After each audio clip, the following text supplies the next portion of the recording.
오늘 하나님의 말씀은 마가복음 16장 15절. 또 이르시되 너희는 온 천하에 다니며 만민에게 복음을 전파하라. 이 말씀을 가지고 세계 복음화에 관한 말씀을 우리 황샘 목사님께서 전거해 주시겠습니다. 강사 목사님, 할렐루야. 여러분 안녕하십니까. 마치 처음 뵙는 것처럼 오늘 저를 소개하겠습니다. 여기 보니까 오른쪽에 그 사진이 빠졌죠. 그 지금 막 이 컴퓨터가 지금 문제가 있는 겁니다. 제가 오늘 저를 소개합니다. 저는 전북대학교 화학과를 졸업했습니다. 갑자기 이걸 소개하느냐? 이거는 저기 오늘 그 말씀과 관계있기 때문에 말씀을 드립니다. 오늘 좀 상태가 안 좋은 것을 용서해 주시기 바랍니다. 그리고 전북대학교에서 분석화학을 전공했습니다. 그리고 그러면 신학교는 언제 갔냐 그래서 그 다음에 선생을 하다가 폐결핵에 걸려가지고 제가 그 잘난 GMT 그 JMS 신학교를 못 나와가지고 맨 GMS 얘기면 스트레스를 받습니다. 통합도 아니고 합동도 아니고 그냥 병원에서 치료받으면서 지방에서 우리 동네에 있는 한남신학교를 졸업했습니다. 그리고 이제 호주에 와서는 알파 크루시스 유니버시티 칼리지에서 MA를 했고요. 시드니의 렛츠고 처치, 이 의미는 가자 교회입니다. 요즘 교회를 안 가니까 가자. 그리고 교회 다니는 사람도 교회만 다니지 말고 천국까지 가자 교회입니다. 그리고 시드니 성쇼 홍보대사를 하고 있고 또 민족복음운동본부 1만 교회를 다시 한국에 세우겠다고 기도하고 있는 이런 본부장이 됐습니다. 하나님이 명령하신 겁니다. 그리고 자랑스러운 이 WMFS 호스트를 제가 섬기고 있습니다. 그리고 제가 KWMR 대표를 하고 있는데 나중에 설명하겠습니다. 유튜브를 보시려면 호주 샘 목사를 보면 유튜브가 나옵니다. 자, 오늘 특별히 이렇게 한 이유는요. 이 세계복음화라는 말을 좀 말씀을 드리기 위해서 그렇습니다. 자, 세계복음화는 이루어지지 않는다. 이게 어떻게 보면 쇼킹일 수도 있습니다. 그러나 성경에 세계복음화라는 단어는 그런 해당 단어는 자체는 없습니다. 물론 내용은 있습니다. 그러나 직접적으로 세계복음화라는 단어는 없습니다. 그러나 성경에 나오지 않는 단어라고 해서 틀렸다는 것은 아닙니다. 그런데 성경에 나타난 세계복음화의 내용들을 보면요. 첫째, 모든 민족에게 복음을 전하라는 명령이 있습니다. 마태복음 28장 19절입니다. 그리고 온 천하에 복음을 전파하라. 마가복음 16장 15절입니다. 그리고 땅끝까지 이르러 증인이 되리라 하는 사도행전 1장 8절에 유명한 말씀이 있지 않습니까? 그리고 모든 족속에게 증언되리니 그랬습니다. 마태복음 24장 14절 이런 내용들을 보면 이게 바로 세계복음화를 나타내는 내용 아니냐? 맞습니다. 자, 모든 민족에게 복음을 전하라는 명령입니다.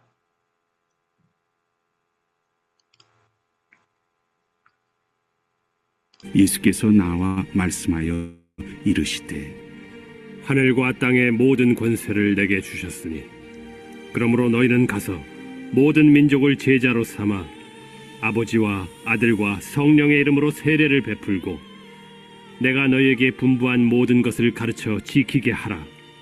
볼지어다 내가 세상 끝날까지 너희와 항상 함께 있으리라. 아멘. 이게 마태복음 28장의 마지막 부분입니다. 예수께서 나와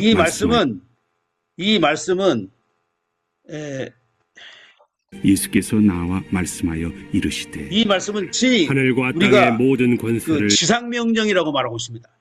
지상명령이어가지고 모든 민족이라는 표현이 세계 복음화의 핵심 근거가 되는 것입니다. 그리고 온 천하에 복음을 전파하라고 말씀하고 계십니다. 너희는 온 천하에 다니며 만민에게 복음을 전파하라. 믿고 세례를 받는 사람은 구원을 얻을 것이요 믿지 않는 사람은 정죄를 받으리라. 네, 그렇습니다. 너희는 온 천하에 다니며 만민에게 복음을 말씀은 온 천하에 만민에게라는 표현을 역시 복음이 이 특정 민족에게만 아니라 전 세계를 향해서 복음이 전파된다는 의미로 세계복음화의 뜻이 담겨져 있습니다. 오직 성령이 너희에게 임하시면 너희가 권능을 받고 예루살렘과 온 유대와 사마리아와 땅끝까지 이르러 내 증인이 되리라. 아멘. 세계 땅끝까지 증인이 되라고 오직 말씀하고 성령이 있습니다. 너희에게 임하시면 그래서 너희가 우리가 알아야 될 것은 이처럼 그 성경에는요, 예루살렘과 유대와 사마리아와 땅끝까지라는 확장 구조는 복음이 세계로 퍼져나간다는 흐름을 보여주고 있습니다. 이 천국 복음이 모든 민족에게 증언되기 위하여 온 세상에 전파되리니 그제야 끝이 오리라. 근데 온 세상에 전파된다. 세계에 복음이 전파된다는 겁니다. 자, 성경에는 이 세계 복음화라는 단어는 없지만은 모든 민족에게 그리고 온 천하에 땅끝까지 온 세상에 이런 표현들을 통해서 성경은 세계 선교와 복음을 가르치고 있습니다. 그래서 한국 교회에서는 이러한 성경적 사명을 한 단어로 요약해서 세계 복음화라는 용어를 사용하고 있습니다. 근데 여기서 제가 굳이 오늘 제 그 학력을 말하면서 화자를 말하냐, 화학가를 말하냐면 화자라고 하는 것은 변한다는 뜻을 말하는 겁니다. 제가 그걸 전공했다는 거죠. 그래서 이 세계 복음화라는 그 말은 세계가 복음화 된다는 뜻입니다. 그러나 세계 복음화는 이루어지지 않습니다. 어떤 증거로 그러냐? 어떤 성경에는 인간의 역사 속에서 끝까지 악과 불신앙이 남아있다는 것을 그 내용 속에 보여주고 있는 말씀이 많이 있습니다. 첫째로 좁은 길을 찾는 자가 적다는 거예요. 그러니까 좁은 길은 천국 가는 길이잖아요. 생명으로 인도하는 문은 좁고 길이 협착한데 찾는 이가 적다고 그래요. 넓은 길은 어떤 의미겠어요? 넓으니까요. 마음대로 휘젓고도 다니잖아요. 이게 세상을 캐서라 세라 마음대로 사는 겁니다. 세상 전체가 복음을 받아들이는 방향으로 가지 않을 거라고 하는 그런 내용이 마태복음 7장 14절에 기록되고 있습니다. 또 누가복음 18장 8절에는요. 인자가 올 때 세상에서 믿음을 보겠느냐 그랬어요. 그러니까 말세 때에는요. 믿음이 있는 사람이 많지 않다는 거예요. 이 재림 때는 오히려 믿음이 쇠퇴해지고 나타나는 그 예수님의 경고 예언이에요. 제가 이 자료를 다 준비를 못했고 또 시간이 적어서 다 말씀을 못 드리는데 지금 신학교마다요. 학생이 줄어들고 신학교 자체가 문을 닫고 교회가 점점점 문을 닫고 있는 상황이에요. 그런데 어떻게 세계 복음화가 이루어지겠어요? 성취되겠습니까? 세계가 복음화되기는커녕 지금 세계의 복음이 점점점 쇠퇴해져가고 있다는 사실이 자료로 또 데이터로 증거가 일어나고 있습니다. 코로나를 통해서 미국에서도 수많은 교회가 문을 닫았고 한국도 1만 교회가 문을 닫았는데 세계 복음화 운동본부 이태희 목사님 기도 제목하고 저하고 기도 제목이 똑같아요. 무너진 1만 교회를 다시 세우겠다. 저는 그걸 한 4년 전부터 기도해왔는데 이태희 목사님도 그걸 기도하시다가 서로 알게 된 거죠. 그래서 제가 이태희 목사님이 그럼 책임지고 하라. 본부장을 맡아 주신 거예요. 자, 마지막 때는요. 세계 복음화가 이루어지는 것도 있겠지만 배교가 일어난다는 사실이에요. 그 배교가 일어난다는 얘기는 배신한다는 얘기잖아요. 믿다가도 타락하는 거예요. WCC, WEA, NCC. 그래서 말세에는 대규모의 회개 운동보다는 오히려 배교와 혼란이 있을 거라고 하는 것을 성경에 예언했잖아요. 그런데 어떻게 세계 복음화가 이루어지겠어요? 그리고 디모데후서 3장 13절에 보니까 악한 자와 미혹하는 자들을 더 악화해지고 그랬습니다. 세상이 점점 복음화 된다라기보다는 악이 계속 존재합니다. 그리고 그러잖아요. 마귀도 자기 때가 얼마 남지 않아서 그냥 우는 사자같이 삼킬 자를 찾는다고 말하고 있습니다. 온 세상은 악한 자 안에 있습니다. 요한일서 5장 19절에 온 세상은 악한 자 안에 처한다. 세상 전체가 완전히 하나님의 나라로 변하지 않습니다. 그리고 가라지 비유가 있잖아요. 가라지 비유는 어떻게 보면요, 이 교회 안에 있는 다 교인들을 말해요. 진짜가 있고 가짜가 있다는 얘기예요. 마태복음 그래서 13장 30절에 둘 다 추수할 때까지 함께 자라게 두라는 거예요. 그 예수님은 알곡과 가라지가 추수 때까지 함께 자란다고 말씀하셨고, 이는 역사의 끝날에 의인과 악인이 공존한다는 근거예요. 어떻게 세계 복음화가 이루어지겠어요? 우리의 희망사항입니다. 우리도 원해요. 그러나 이루어지지 않습니다. 주님께서도 세계가 복음화되지 않을 것을 알고 계세요. 정말 그런가? 한번 진지하게 생각해 보세요. 그냥 무슨 오늘 이상한 소리를 한다고 생각하지 마시고 진지하게 생각해 보세요. 만약 정말로 세계가 복음화된다면 심판은 무엇하려고 준비하고 계십니까? 왜 심판하십니까? 세계 복음화가 되어버렸는데, 세계가 복음화가 되면요 심판이 필요 없지 않겠어요? 생명책이 왜 필요합니까? 다 복음화가 됐는데. 예. 자, 모두 다가 복음화가 됐다면 불신자가 들어갈 지옥불은 왜 준비하고 계시느냐는 얘기예요. 절대로 세계는 복음화되지 않습니다. 그러면 주님께서 명령하신 것은 무엇이냐? 세계 복음화가 아니고 세계 복음 전파입니다. 야, 그게 그거 아니냐? 들어보시기 바랍니다. 사도행전 1장 8절에 오직 성령이 너에게 임하시면 땅끝까지 이르되 증인이 되리라 그랬어요. 증인 되라고 그랬지. 복음을 전파해서 세계 복음을 이루라고 안 했습니다. 우리는 증인만 되면 되는 겁니다. 마태복음 4장 4절, 지금 많이 빠졌습니다. 죄송합니다. 이 전국 복음이 모든 민족에게 증언되기 위하여 온 세상에 전파되리니, 마태복음 24장 4절에도 전파라고 그랬지 복음화가 이루어지리니가 아닙니다. 또 마가복음 16장 15절에도 너희는 온 천하에 다니며 만민에게 복음을 전파하라 명령입니다. 주님께서 우리에게 주신 지상 명령은 세계 복음화가 아니고 세계를 복음화 전파하라는 겁니다. 세계 복음 전파가 우리에게 받은 명령입니다. 그러면 세계 복음화하고 세계 복음 전파는 어떤 차이점이 있는가?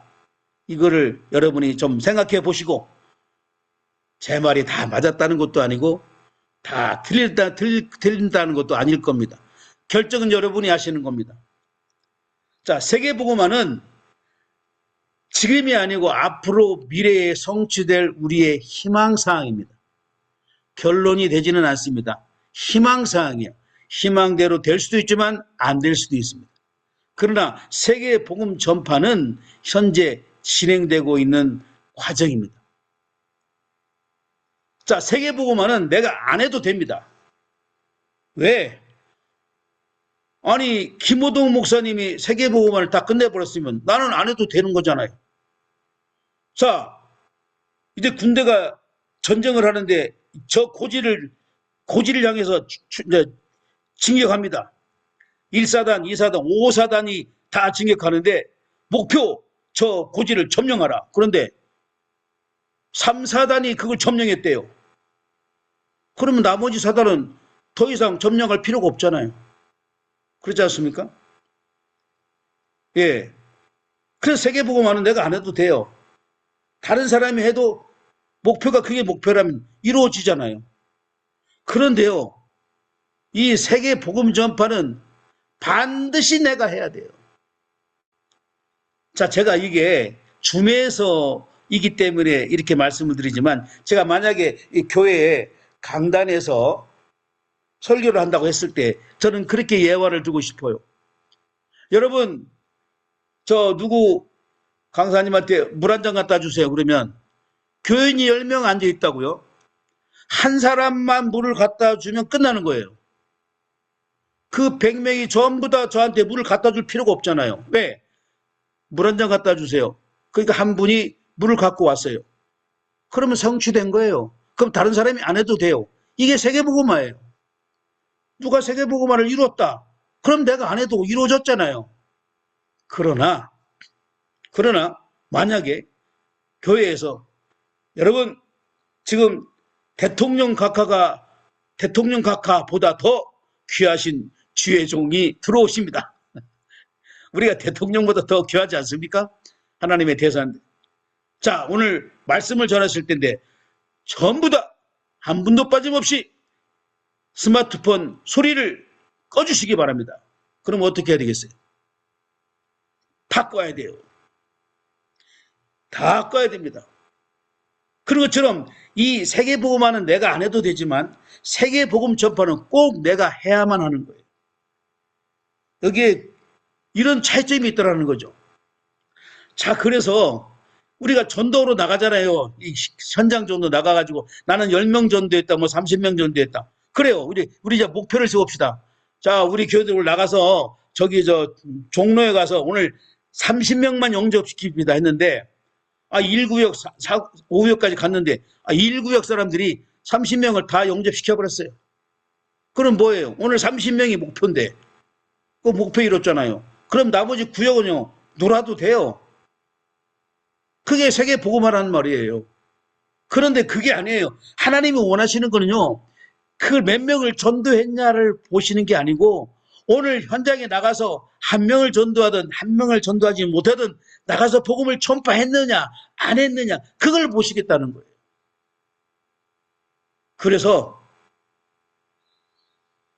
전도의 열매는 없어도 전도는 반드시 해야 된다는 것이 지상명령이에요. 오늘 이 말씀을 여러분 한번 좀 다시 한번 여러분이 생각해 보세요. 세계복음화하고 세계복음 전파하고 이렇게 다른가? 그래서 세계복음화는 이루어지지 않습니다. 안 되는 걸 하는 게 저주입니다. 그러나 세계복음 전파를 위해서는 우리는 해야 됩니다. 그러니까 어느 단어가 더 무섭냐면 세계복음 전파라는 단어가 우리에겐 더 중대한 단어입니다. 더 무서운 단어입니다. 왜? 하나님께서도 너희가 세계에서 증인이 되었느냐, 복음을 전파했느냐, 그걸 보시겠다는 거죠. 아니겠습니까? 그래서 한 달란트 받은 자가 그냥 묻어두는 것은요, 세계복음과 같은 거예요. 어떻게 보면. 왜? 당신을, 주인은 주인에 대해서 알고 있다는 얘기예요. 그래서 그대로 뒀다가 그대로 드렸다는 얘기예요. 그러나 만약에 5달란트 받은 자가 열심히 일을 했는데도 불구하고 세상이 불경기야, 불경기. 그래서 5달란트를 남기지 못하고 2달란트밖에 못 남겼다고 합시다. 그럼 하나님이 책망할까요? 아닙니다. 그래서 하나님께서는 무엇을 남겼느냐도 중요하겠지만 과연 그 일에 대해서 얼마나 충성했느냐 하는 겁니다. 그래서 하나님은 우리에게 원하시는 게 바로 충성입니다. 그래서 맡은 자들에게 구할 것은 충성이라고 그랬습니다. 우리는 세계의 복음을 전파하기 위해서 선교사로 부름을 받았습니다. 게을르면 안 돼요. 교회를 몇 개 졌다. 그게 중요한 게 아니라니까요. 내가 교회 선교지에서 많은 원주민들을 구원시켰다. 그게 중요한 게 아니에요. 한 사람 구원시켰다 할지라도 그 선교지에서 선교하는 게 중요하다는 겁니다. 우리가 시야를 관점에서 하나님의 관점에서 봐야 된다는 얘기죠. 교회 몇 개 지은 거 그거 자랑 아닙니다. 교회 몇 개 짓고 놀고 있으면요 그거는 게으른 정이에요. 그러나 교회 하나를 못 졌어도 매일 나가서 정말로 점심으로 선교할 때 세계를 향해 복음을 전파하는 그 발이 아름다운 것입니다. 기도하시겠습니다. 하나님